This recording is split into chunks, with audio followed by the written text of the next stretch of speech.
I was out and about the other day doing my little reflections, and I thought literally about reflecting, like a mirror reflecting, and how this relates to reflection in general for self-improvement and for helping us to manifest and create the type of life that we want. I decided why not chat a little bit about mirror work. So to begin with, what is mirror work? I'm going to let you know up front that my version is different from what you may have heard before, so that should hopefully be interesting. And then how to go about it. We'll talk about those two things. Welcome or welcome back. Merry meet everyone. I'm Witch Hazel, and I am currently traveling, hence the lousy backdrop. Thought that I would try to get into this theme a little bit because I think it works well with some of the other themes that I have brought up in the past, or that I am trying to continually bring up. This idea of working with your intuition and getting connected with the divine. Reflection, self-reflection has a lot to do with that, and I've mentioned it many times. I had that journaling series that talks about reflection. I may not have mentioned it, but there's also this idea that when we stop to think about how we react to certain things, we start to realize, if we are actively doing this, if we're aware of it, we start to realize what things bother us in the world around us that we need to pay attention to in order to change how we are behaving or reacting. Why is this important? Because if we believe that the world around us is a creation of our own thoughts and actions, which most of us, I think, believe, we need to pay attention to the things that bother us, because this is going to tell us where we are going wrong and what we need to do to change it. Let's talk about mirror work. This is one of those concepts, those new age concepts, that I'm not really sure who said it first, but I do know Louise Hay has a book and a course on mirror work, and her definition of it is repeating affirmations to yourself in the mirror. And this is very important because she is looking at it from a literal standpoint, that the mirror reflects those affirmations back to you. So it's reflecting the positive onto you, you're absorbing the positive. Additionally, the way that we react to these affirmations can give us clues to where our energetic blocks are. So for example, if I say something to myself in the mirror like, I am successful, but I kind of cringe when I say it, and I have these thoughts of, nah, you're not, you're lying, then that is a clue to, but wait, why do I think that way? You know what? Let me get into my version of mirror work. So Louise Hay has the traditional telling yourself affirmations as a means of reflecting the positive on you and building up self-love, essentially. All right, now my version of this is reflection as a figurative thing, not literal. So I look at it as reflecting on the things that come up during this process. So in that example, when I said I am successful, then I cringe. Now comes in the figurative reflection. It is literal if you're not thinking of a mirror, right? So I am reflecting on, why did I react this way? And by doing that, I can figure out, well, it's because according to all of these people in my life, or according to society in general, I am not successful because, and then I can tell myself, but wait, me personally, I am not these other people. I am not society at large. So why should it bother me that I don't meet this requirement, which is not me? And then I can start to change my thought process, change what I'm doing, that sort of thing, and create a process that is more relevant to me. So, for example, I can remind myself of the things that I do think have been successful in my life. I can remind myself that I am not society at large. And I can think about, well, what is my definition of success? And what do I want to achieve? And then also using this reflective time, because this is a very connected time, connected with divine and intuition. So use this time to ask for answers of, okay, so here's what I want to do. What do I need to do to get there? What are my next steps? You would be asking divine along the way. This is my thought on mirror work and reflection. I view it as an idea, a concept, not as an actual mirror.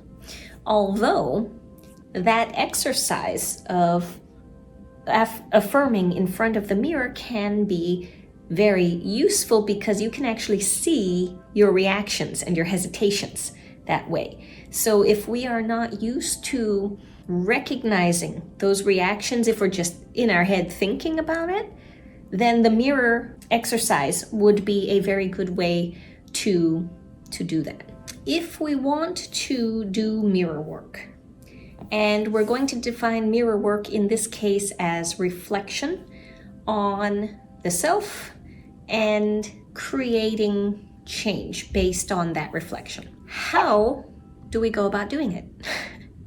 Well, I think I have more or less 3 options. One of them is that mirror exercise, but a little bit different because I'm adding in the analyzation part after the affirmation. So look in a mirror, say your affirmation, and sit with it for a moment and decide, how did that feel? Am I okay with that? Do I believe that? If I don't, if it's not, why? And what do I want to do to try and become more comfortable with that affirmation? So that would be one. Second would be to journal. I have a whole little series about journaling. I love journaling. Journaling is my thing. So any of you who have been here a while will know that. But journaling is a wonderful way to just get all your thoughts out on paper. And when your thoughts and ideas are on paper, that makes them visible right there. You can, if you go back through them, which you should be, remember I advocate going back at least once a week and reviewing your journal entries, then you're coming at it from a detached state of mind when you come back the second time. And you can see things usually that you didn't notice as you were writing. You can see, well, gosh, I complain a lot about this, or, it seems I was pretty depressed there, or, oh, this made me really happy. Note those things and then go into the part of analyzing. Why do I think I'm so obsessed with this? Why do I keep bringing it up? Oh, what made me really happy about this other part? Think about those things, analyze those things, and take your thoughts through that analyzation and put those to work into adjusting your life or your lifestyle to help decrease the things you don't want to see in your journal, like the negative entries, and increase the things you do want to see, the positive things. And the third one, which I have been enjoying quite a lot lately, especially since I am away from home at the moment. I did not bring my journal because I don't like bringing a bunch of books and paper stuff when I travel. And that is going out into nature. I know, it's cliche. It is go for a nature walk. And I think I'm going to do a separate video on this, specifically on nature walking, because people say it a lot, but I don't hear a lot of people going into detail on why this is useful, why it's effective. And again, you don't have to go far out into nature, go find mountains somewhere or a beach, or you don't have to do that. Even if you are in a city, there is going to be somewhere in your city a park. It might be a little park, but there's going to, if you can find 2 trees together with a little bench, perfect, that's nature. The thing about being out in nature is it just by doing that, it's calming. It's And yes, again, here's the next cliche, it's grounding. It really is, because you're walking on the earth and you're grounding your energy into the earth. So it's calming from that respect. Again, I'm going to emphasize, when you are out on a nature walk, you are not listening to anything, no earbuds. You are not looking at something on your phone. You're not scrolling. You're not distracted with other things. You are walking in nature. If you are noticing anything, it is the birds chirping, it is the smell of the earth, maybe it recently rained, you're noticing the temperature, how bright or dark things are, is it a sunny day, is it a cloudy day?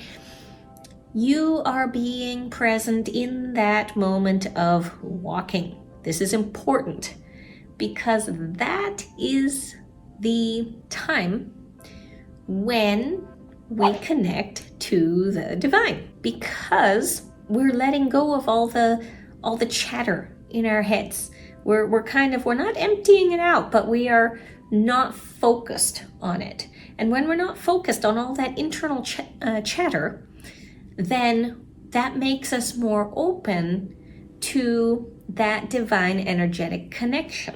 If you have a hard time with this, if you don't know how to establish that connection, if you have spent your whole life going on walks with earbuds and a phone, it could be difficult. But there are ways to kind of wean yourself off of that and focus more on the intuitive connection.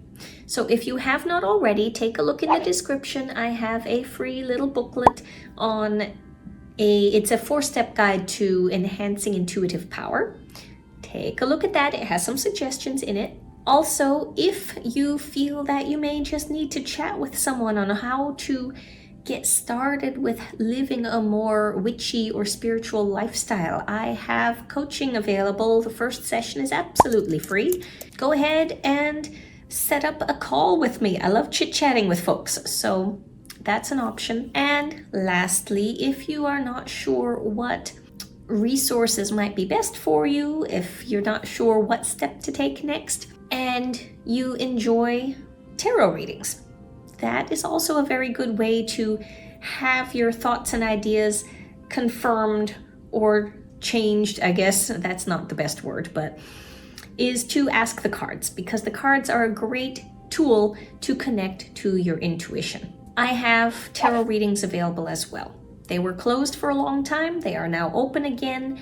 Currently live sessions through a video meeting. That may change in the future, so if you like live sessions, please do consider it. But back to our theme. Those are the 3 things that I would recommend. First, the classic mirror work of the affirmations, journaling, because that's my favorite thing ever, and the nature walks. I love nature walks, and they are so useful for opening you up to creativity. As said, I think I'm going to do a separate video on that, because I do think it warrants its own video. But the purpose in all 3 of these, the purpose in, or not just these 3, but any activity that you take up for the purpose of mirror work, the idea is to be aware of your reactions to whatever positive thoughts or affirmations you're trying to put out there to reflect onto you. So whether you're doing that with a mirror or just in your head, you are trying to convince yourself of something positive. If it's not already in your life, or it needs a little bit of fortification, always try to also develop this sense of analysis. Taking a step back from yourself. You don't need to be overly involved. If you see that, or if you feel that you reacted poorly to an affirmation, don't get attached to that. It's fine. It's a reaction. What we want to do is take a look at it objectively and say, what reasons might I have had for reacting that way? And use it as a learning opportunity or as a guiding factor. in your process of creating what you want in life, because that's what we all do, right? Whether we're witches, spiritualists, manifestors, whatever you want to call it, we are creating our ideal life, and we are set up to do so because we understand that these practices work this way, that we can influence the energy around us. So just remember that and treat it like a scientific experiment. All right, so that was my little blip on mirror work, mirror magic. If you have any questions or additional comments to go along with that, please do add them in to the comments below the video. Also remember that in addition to those links I've already mentioned, if I have any pertinent blog posts related to this theme, anything like that will be linked in the description. So thank you everyone for joining me today, and I will be back soon. Until then, everyone, blessed be.